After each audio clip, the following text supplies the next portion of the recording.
Hello everyone, welcome to this edition of Sprint. My name is Sharif Al-Touni, and as obvious, this edition is going to be all about golf. We are covering the Alps Tour Championship for golf in Al Sokhna Club. It's the second time to have this important championship to be played in Egypt, and definitely it's a two-event tournament. An 18-hole championship will be joined with the director of the Alps Tour operations to be speaking to us more about this tournament, and also to be speaking to us about the experience and the golf courses and everything. Stay with us, we'll be having more, but right after this break.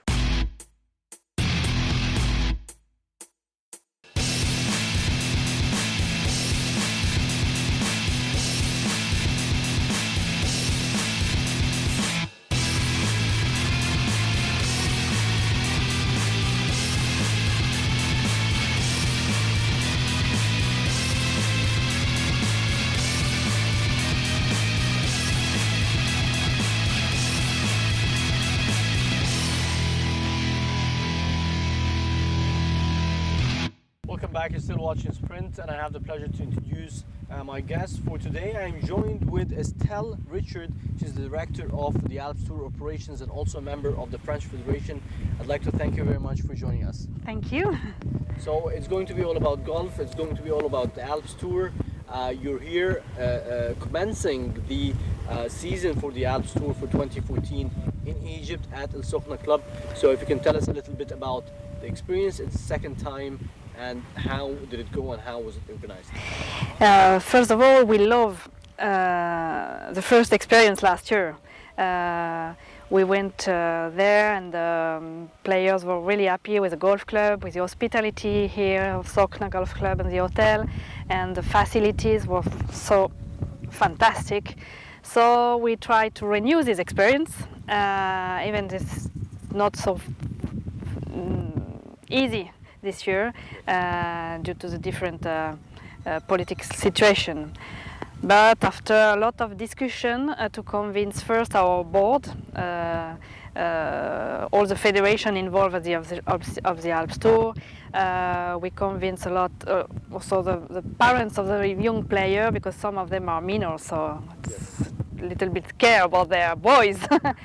And finally, we are very happy to be there and bring some 100 players here for the second time. So you mentioned it was a challenge, because given the situation in Egypt, how hard was it to convince the board for the Alps Tours? It was really hard because when we had to take the decision last November, December, the situation it was a little bit confused. Yes. On the European view. I'm not sure it was so confusing for you, but the messaging from the press or from the news every day was so. It's always difficult to convince the parents and the federation, the responsible of the federation, to say we can go, it's safe. Even I'm really convinced it was safe, and it is safe. And that was your sole responsibility, Estelle. This is what your mission, to convince them in order to actually establish and have this tour established here in Egypt. Yes, but I think I'm good in arguments. Yes. So because you finally managed to succeed eventually. I succeed with this.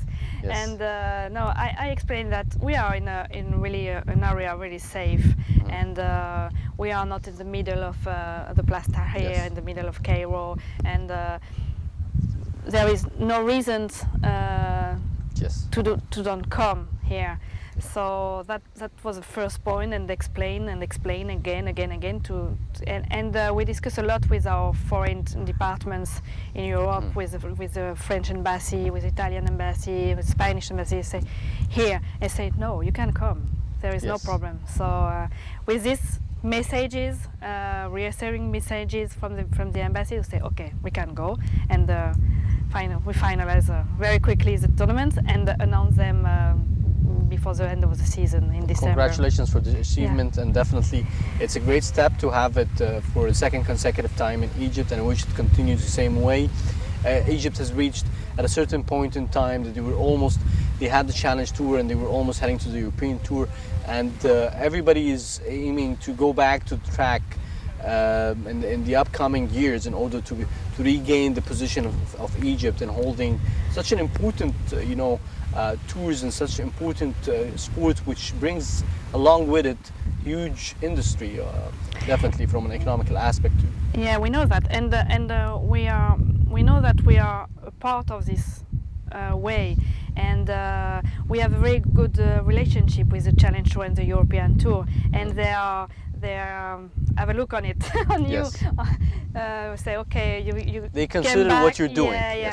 Yes. You come back for the second year, so let us know how was the situation, how was the golf course around, and Yes. we will be proud to come back soon.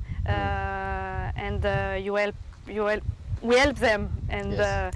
to convince to come back. So I think it's important, and more tournaments will organize in the future in this country. It will be easy for them to come back and Yes. and make all the Egyptian golf world on the right way. Yes. So tell us more about the Alps Tour itself, how it was established, how many countries are participating, your plans for this season.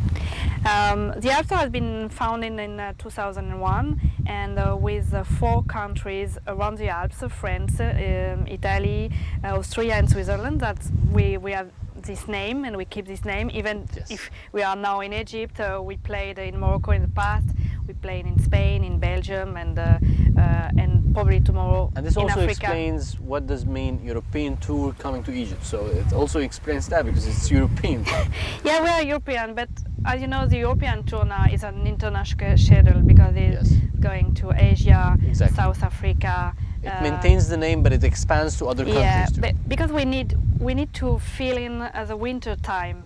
As you know, the winter in Europe is so bad in terms Yes. of weather, so we need to start the season earlier, and the nice place are Africa, Egypt, South America, Asia. But we prefer to keep to find some venues not too far away Yes. for the boys, without so many jet lags and so on. So Egypt is a perfect place, a wonderful Yes. place for this. Yes, definitely, definitely. That's a very good step. But beyond this, how many countries are you planning to visit, and the tour?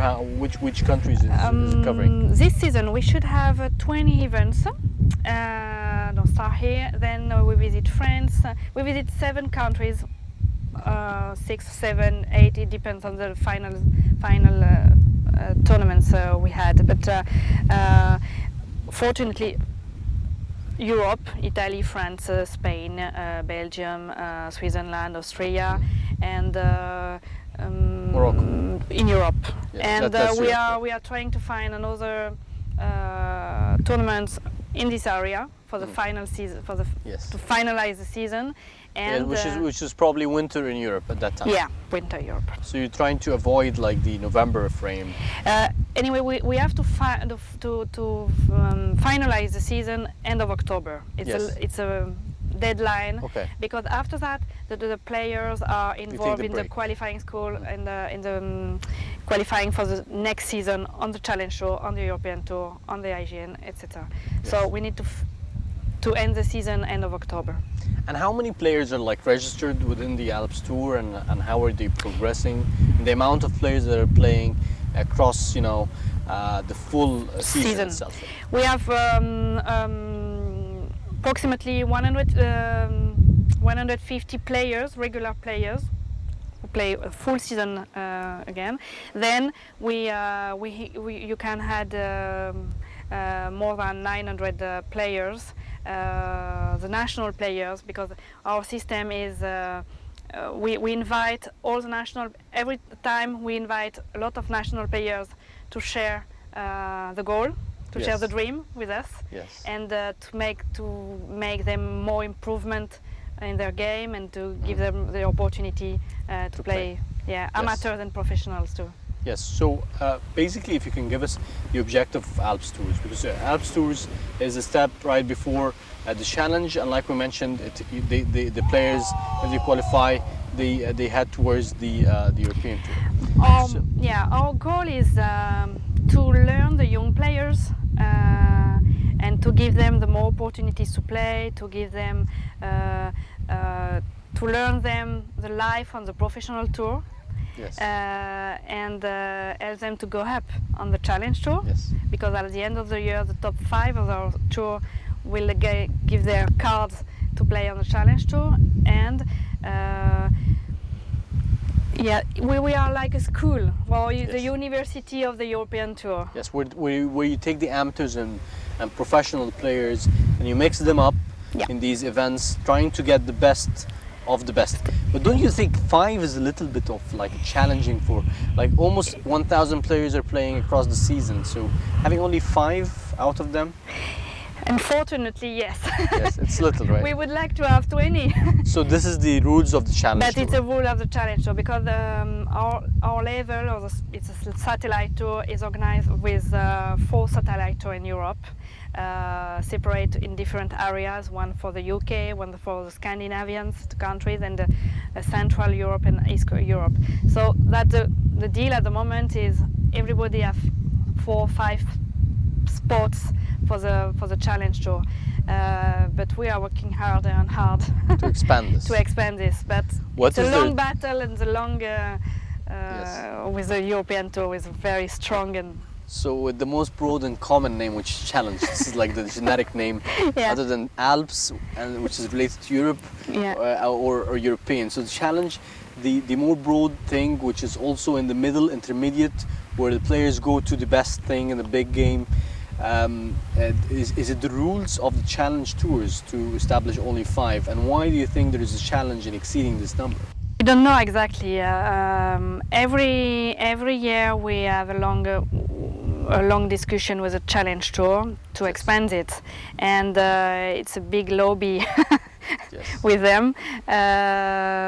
We gain more and more every year, so we have this.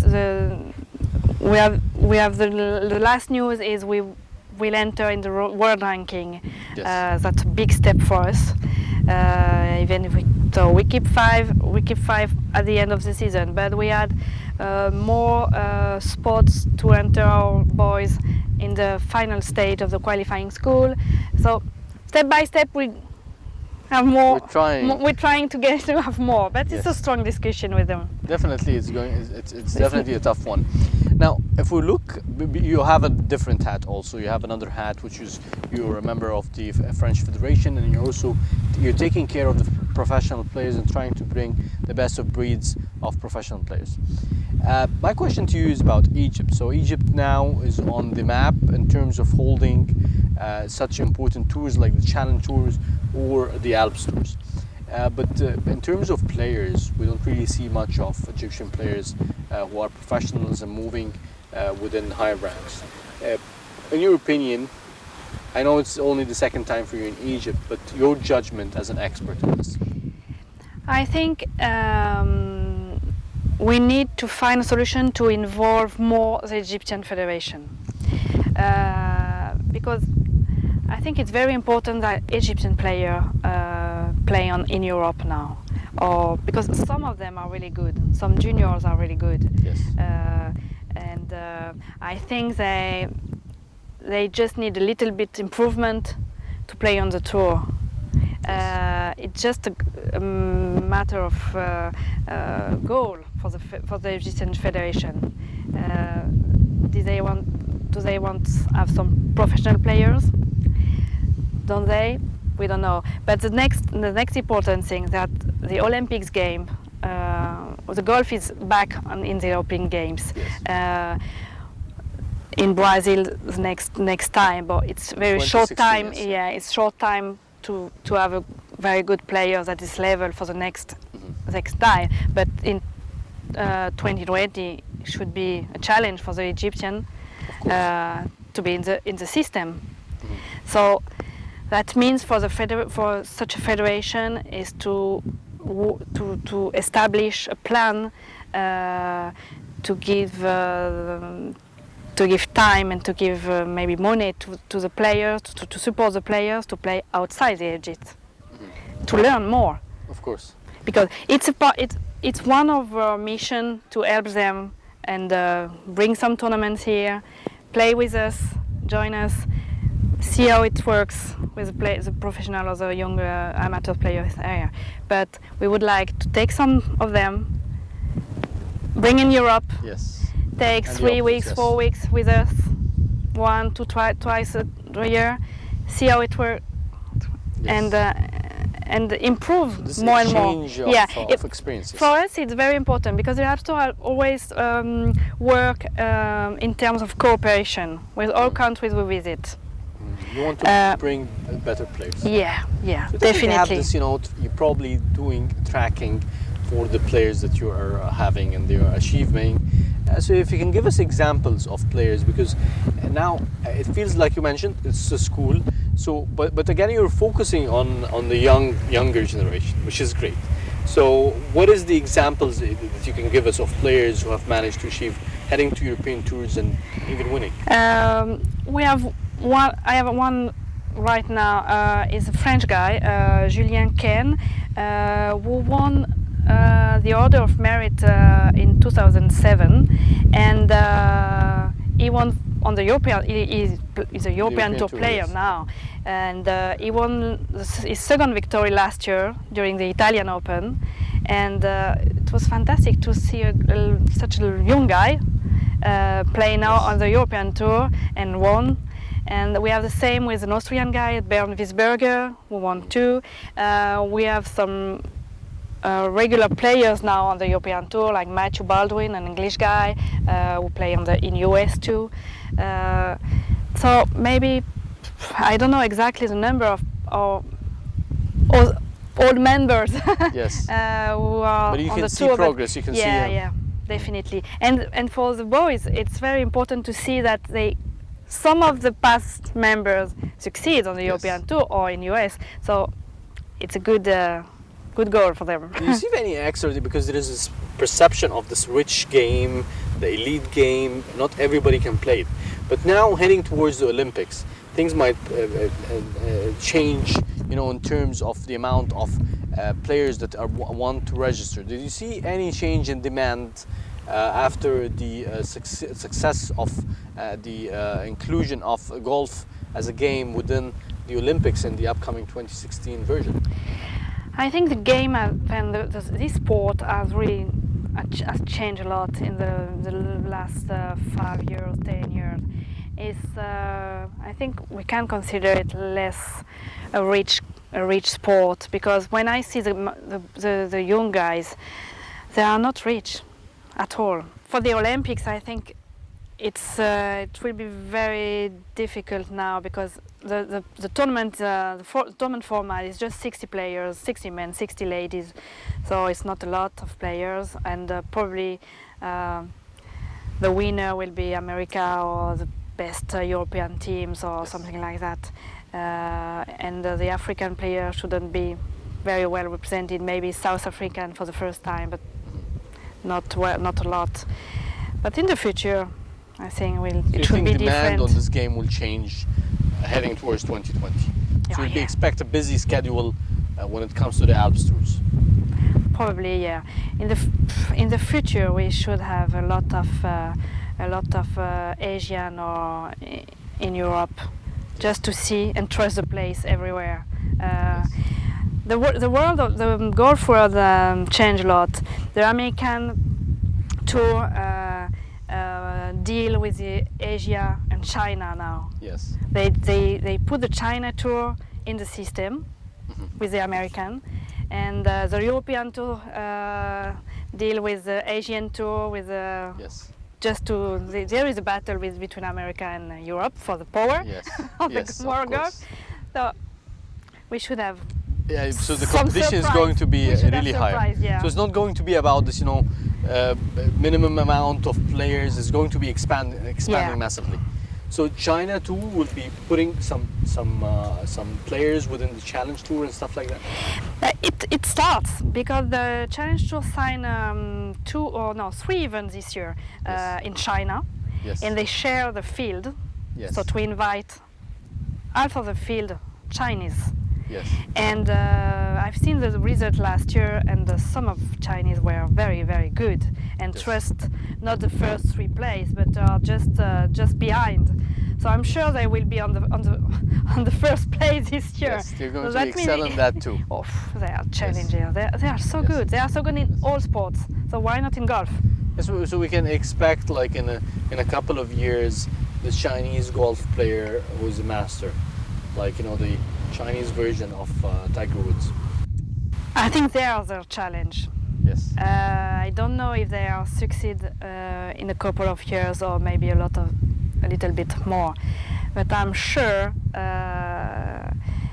we have already some Chinese on the PGA Tour in America, Yes. and I'm sure maybe not 2 years, but 5 years, they will play the Master definitely.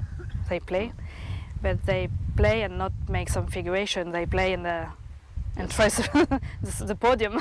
Yes, your challenge now is to expand the amount of countries that you're going to be visiting with holding events every year, because definitely you have now competition. So because Alps Tour is like it's a veteran, it's old, it's a school, but then you have to expand to other countries in order to attract registrants to your tours. Yeah, well, we don't make a battle with a challenge or European. We are supporting them. Supporting them, definitely. Yeah, definitely. Yes. So we don't want to go to extend in the Asia, because it's really far and it's more difficult for the young guys. But we have decided to expand in south Yes. with the African continent, and we have some discussion with South Africa. And first of all, we would like to finalize some tournaments in Central and West Africa.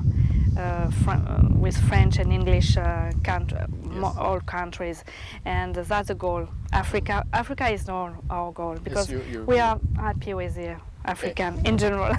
All right. Finally, if we go back to the tour that you held in Egypt, if you can give us your view about the experience itself and how successful was it?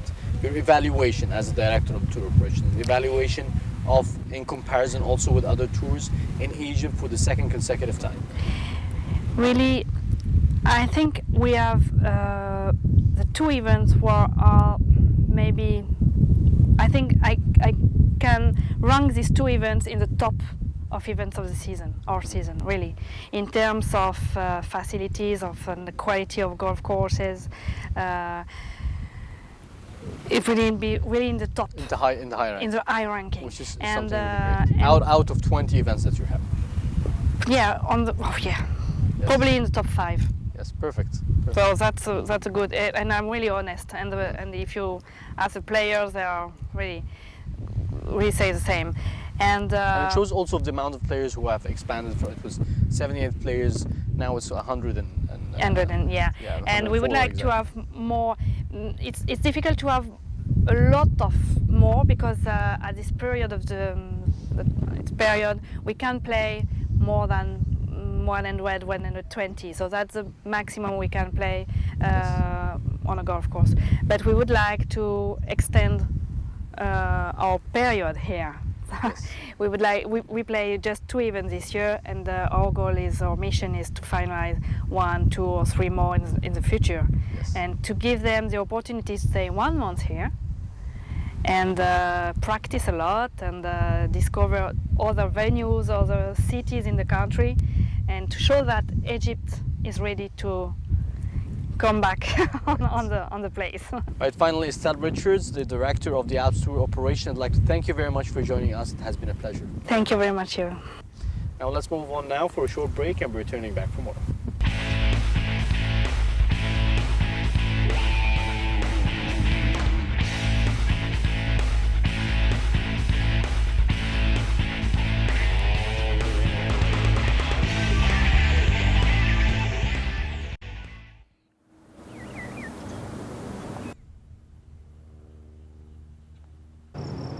Rory McIlroy did just enough to keep the lead in the Honda Classic with a 1 under 69, giving him a 2-shot lead on Saturday and a chance to win on the US PGA Tour for the first time in 18 months. McIlroy avoided a big number early in his round with a superb shot off the pine straw to escape with a bogey, and he gave himself a slightly bigger cushion late as the wind picked up at the PGA National. He hit the 5-iron over the water and into the wind to 10 feet for a birdie on the 16th hole. He narrowly missed 2 more to close out his round. McIlroy was at under 12-19-88, 2 shots ahead of Russell Henley. Henley, who has not been in serious contention since winning on his debut as a tour member last year in the Sony Open, made a late surge with 2 great shots. He holed out for 150 yards for an eagle on the 14th and made a 50-foot birdie putt from just off the 17th green. He shot a 68. Russell Knox of Scotland had a 68 and was another shot behind. Tiger Woods, meanwhile, moved up 49 shots on the leaderboard after a 65 so early in the morning that he finished 2 hours before McIlroy started. Woods wound up in a tie for the 17th, though he was still 7 shots behind. Woods has never won on the tour when trailing by more than 5 shots going into the final round, though he once came from 8 shots behind to win on the European Tour in 1998. McIlroy, coming off the worst season of his young career, began to turn the corner late last year and finally won at the Australian Open. Twice this year in stroke play tournaments he had chances to win going into the final round in Abu Dhabi and Dubai. He gave a supreme example of that on the par 3 7th hole. McIlroy opened with 2 birdies in 3 holes and was motoring along until pulling his approach on number 6 and chipping poorly to make a bogey. On the next hole, he pulled his tee shot well left of the green. The ball wound up under a plummeter push and McIlroy had to take a penalty drop. Playing off the pine straw to an elevated green, he pitched it beautifully into the slope and passed the pin by about 8 feet and then holed that for a bogey. That was his last mistake until missing the green to the right from the middle of the 14th fairway and missing a 6-foot putt. Henley has only 2 top 10s in 32 starts on the tour since he won the Sony Open last year. He's trailing by 2 shots and also is well behind on experience in the last group, but he loves the idea he had at least a chance. Even so, McIlroy has proven to be tough to catch. Ever since he blew a 4-shot lead at the Masters 3 years ago, he has converted every 54-hole lead into a win.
Welcome back, you're still watching Sprint. I'm joined now with Alessandro Pia. He's the Alps Tour Administrator. I'd like to thank you very much for joining us. Thank you. Thank you very much. Now, let's first start, Alessandro, with the tournament that's held. It's the second time to have the Alps Tour events held in Egypt. You're commencing the season. So I want to see how did it start with you this season? I mean, it's perfect. The location is perfect. The courses are perfect. Everyone is happy to start the season here, especially because well, almost all the players are coming from North Europe, so they are actually having a very cold and rainy and snowy winter. Yes. So when we see their face here when they are playing with the short sleeve and polo, and they're very happy about that. And yes, they're happy that you leave with this enormous amount of clothes, of course. Exactly. And also, it's like it's hot. Today it's hot. It's like 30 degrees. Exactly. So it's exactly. fabulous weather. Absolutely, that's the perfect weather to play golf. Actually, I mean they really can train. They can train every day. They can play training. Very perfect condition. It's nothing more than they can ask, especially coming from Europe. Yeah, so I guess a part of your scope is definitely looking at the course itself, looking Exactly.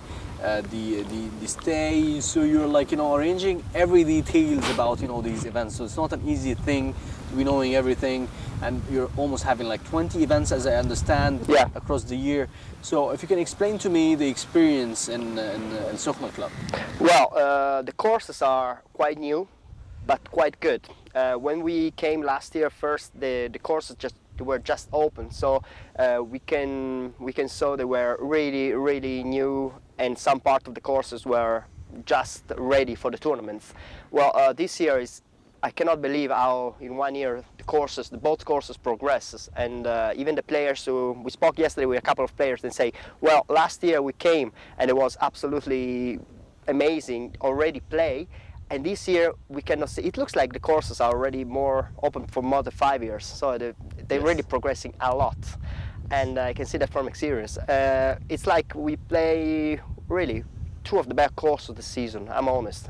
We play very good course all around Europe, but these two courses are high level, really. Yeah, it's good. It's good also for a start for the players. They're practicing and they're heading for the upcoming events. So it's a good start for them. Well, what I can say is, for them, passing these 2 weeks here is like escaping for inside and indoor practicing, and starting really to do what they do during all the season. If the player have to stay in Europe, then they have to pass probably 1 month and more to practice inside. Then here it's really like playing. They start early, and that's perfect for them. So you definitely, as a team, you had challenges. We spoke to the director and of the Alps tours, and she also told us you had challenges in order to come here in light of the perception about what's happening in Egypt. If you can describe to me this challenge and the experience.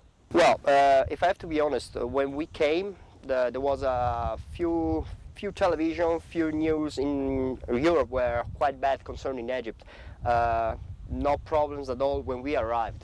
The situation is really quiet, and we are perfectly welcome from everyone, and we didn't see anything, honestly. So I mean, maybe there is a little bit overreacted in Europe concerning what is happening, but then I don't want to touch these things because I don't know, but I think what we are living here is absolutely perfect. There's nothing we can ask more than that. So. That's good. And if we go back to the setup itself, because the setup, the golf course, the environment, the weather, they're all aspects that relates to the golf player when it comes to compete. So I'd like to know from you more about the game itself. How did the games go? Well, if we talk about weather, of course the weather is one of the most important points we can touch concerning golf, because the game is an outdoor game, so it's influenced by weather, Yes. It's true that then the weather is the same for all the players, but it's even true that, for example, if English guy is playing in the rain, in the wind, they used to do that in their country, so they are taking an advantage, for this kind of weather. Well, here the weather is. This is why Stephen Brown won the English. Well, no, they are good. They are good anyway. Yes. But this is just was just an example. But the weather is really influencing the game. So in this case, they are finding a perfect condition probably to play. As we say yesterday, 25 degrees, between 20 and 25 degrees with sun and no wind was the perfect condition they can find, and they are so the scores were good. I mean, the results were good because they found a very good condition. And we found also a very competitive ending. So it's like the top three is like 10 under, 9 under, and 8 under, which is very close to each other. Exactly, but this is when the level is growing on Alps Tour. The level in the last few years, level of game is grown a lot for this reason, and so the results are not sure till the bottom of the tournament, at the end of the tournaments. They can really change everything in the last few holes. So it's, but that's why the players are good. But also from an higher view or holistic view perspective, Stephen Brown won last year. Yep. He had 7 under. Now he's having 10 under, which That's is right. like a progression in That's his right. skills. When we spoke to him, he said more or less it's related to the golf courses itself. Yeah, because so he believes there is a progress in this aspect. Yeah, sorry sorry about that. Yeah, the greens are better. The greens are where we finish in the game, where is the part where the ball is rolling in the hole, just to be clear. And of course, with the improving of the course, the ball is rolling better because the grass is getting perfectly cutted, and that will be better every year. And so even for the players, it's easy to hold, as we say, because and the ball is rolling better when they putt. When they finish the hole, the ball is getting perfectly in the line where they are sending it. So that's the reason why. Perfect. That's like technical details. Yeah. So this is part of your scope also. Do you take these type of aspects and go in details with it, even the golf course and their practice and their observation and inspection for these golf courses? But this is a big aspect of my job, because of course we have a standard of courses. We cannot play Alps Tour tournaments in all the courses, and so we come before to see courses. We see how it works. All the team who is working the course, if they are ready to host us.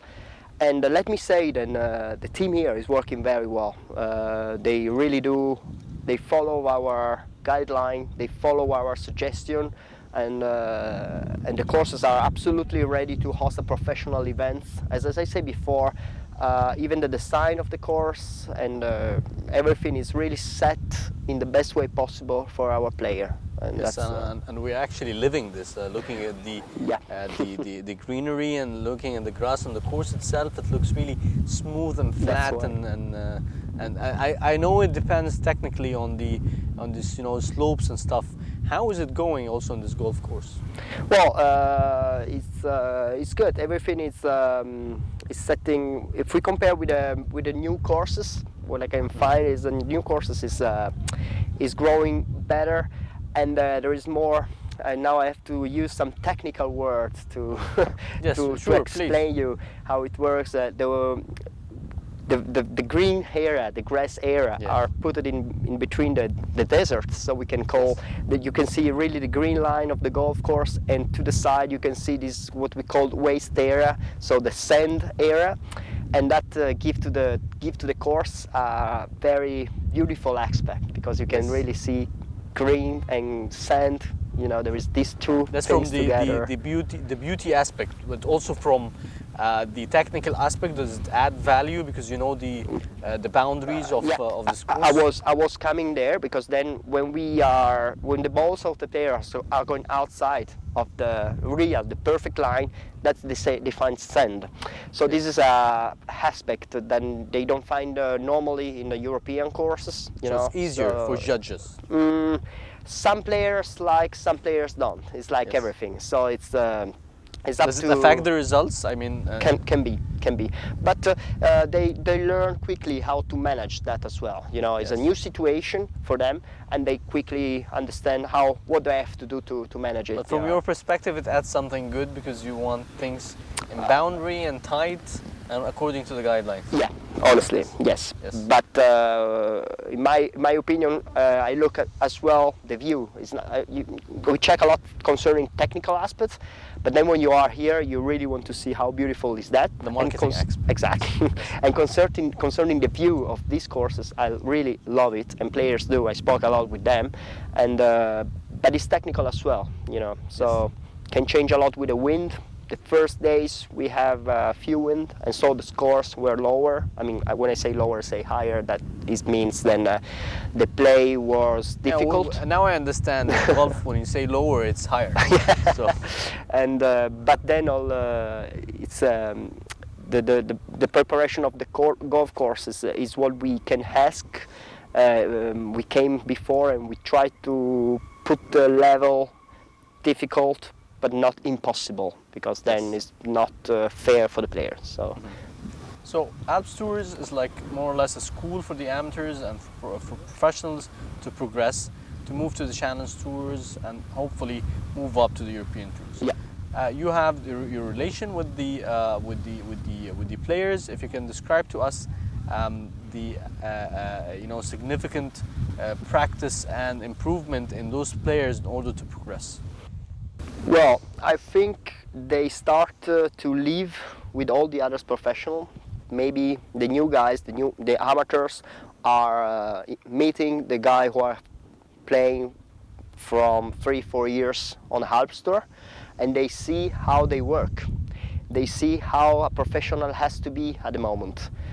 In the last 10 years, golf changed a lot. They are caring much more concerning physical preparation. They spend much more time to the gym. They take care about what they eat. They take care about everything. Maybe when you are too young, you're not caring about these things.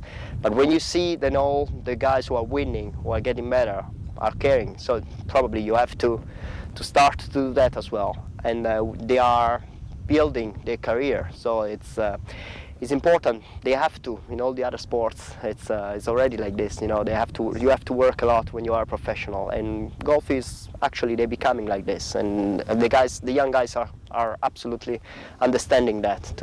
It's not easy. You have to work a lot on all the aspects and the mind aspect as well. Of the course, golf. the mental part is the most important part. Well, probably in golf is the best. Stay focused on your mission or your goal for more than 4 hours. That's very hard. Very difficult. So that's one of the point. They work a lot at the moment with psychologists and people like this. So younger generation is my next question. Now we always used to know that the older generation are the masters for golf. Now the younger generations are injected and they're excelling and they're speeding up the process. In your opinion, being an observer of all of the events, all of the tournaments, and you're also running these, the organization of those, how are you observing these younger generation trying to be better than the old generation, and which, in your experience, are doing better? Of course, as I said before, is important. You can really meet some talented we say old, but they're not that old players who are standing on European 40s. Tour, that they are doing very good. They're using all the experience they have, and this is very important as well. But you can see really the youngest are ready to push. They are, in the last years, we have a few examples on the European Tour with Rory McIlroy or the Italian Matteo Manassero. They turned pro very young, and they are competing, with the others. And this is pushing all our guys. Do you think it's a switch, or it's like something that is specific, very specific? It could be something that happened. Guys are turning professional always soon now, earliest. When they see then they can get a career earliest possible. They turn pro and they try to compete with the best. So to the other side, you have to watch out.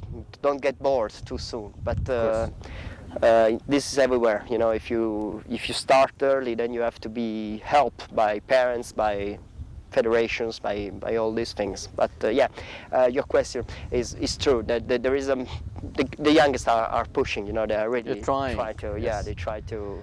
Because it has been known that the golf is known for a segment of the society. It's known for male who are a little bit older, like 40s and above, and you really like people who are rich or elite, type of segment. My question to you is about ladies. It's also about the rich and poor aspect for this game. Honestly, it's changing a lot. In Europe, in Italy, or where we are playing, a lot of golf courses where it's not necessary pay a lot of money to play are growing, giving the opportunity to all people, to everyone, to play. And then finally, even someone who is not rich can try and see if he'd like They or can not. fit, So that's it's what is changing. That's the big change, and public courses are growing around everywhere. And so you can meet guys who are probably not rich, but they want to succeed. Then they have the opportunity, and that was not happening a few years ago. So it's that's the big change, you know. Yeah. Yes. So, do you expect a tremendous change when the Olympics is coming, 2016 and beyond? Do you think the game will be having a totally different perspective? Do you think they will be having indoor places for practice? How are you seeing the outlook and the future of the sport? Can just grow. I mean, a big event as like the Olympics can just help the movement. Of course, it will be showed to even all the countries where probably golf is not that popular yet, not that famous, and so will be put curiosity on everyone, and then it will become like, it's strange to say that, but like a real sport, because now a lot of people think that golf is a good game, but not a good sport.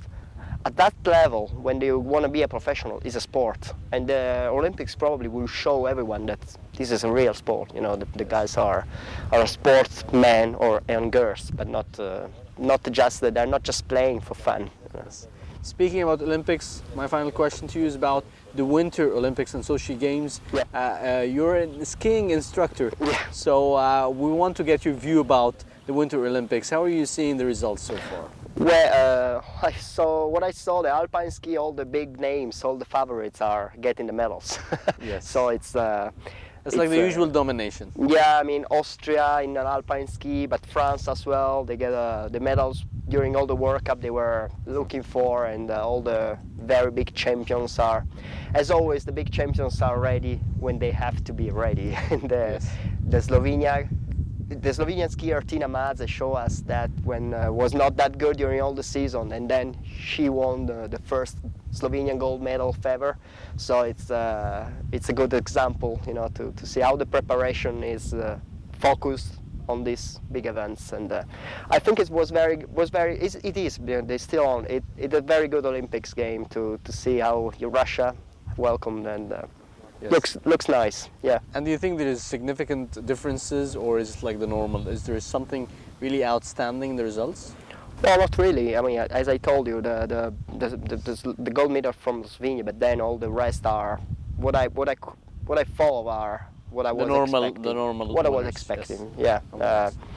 No, you cannot invent almost nothing when you have to prepare at these big important events. It's Well, at the end, I'd like to thank you very much, Alessandro Pia, for joining us. It has been a great pleasure to have you. thanks to you. It was a pleasure. Let's move on now for a short break.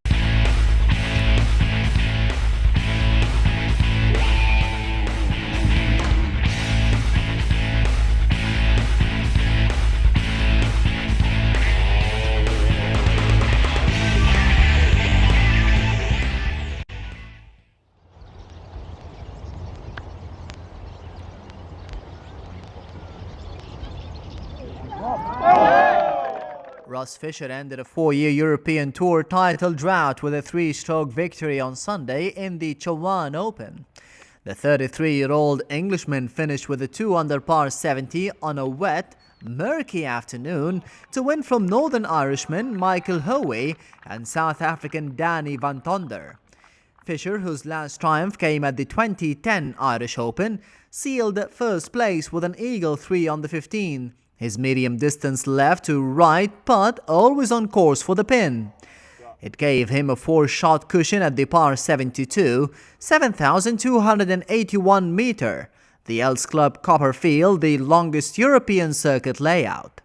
The Englishman, ranked 82 in the world, was a model of consistency over the course west of Hingfeld, city of Pretoria, shooting rounds of 66, 65, 67 and a 70 for a 20 under 268 total. He trailed compatriot Simon Dyson and South African Trevor Fisher Jr. by 1 shot following the opening round, took the second round lead and was never headed during the weekend.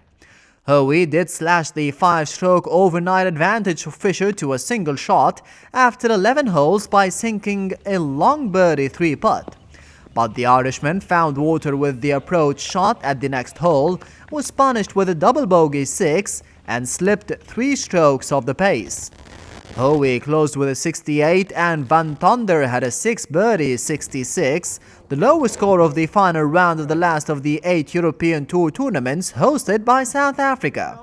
Spaniard Carlos del Moral, seeking a maiden European victory, also came within shot of Fischer, but his inconsistency prevented a sustained challenge and he came fourth.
With this, we come to the end of this edition of Sprint. We thank you very much for watching us, and we hope you enjoyed this edition as much as we had.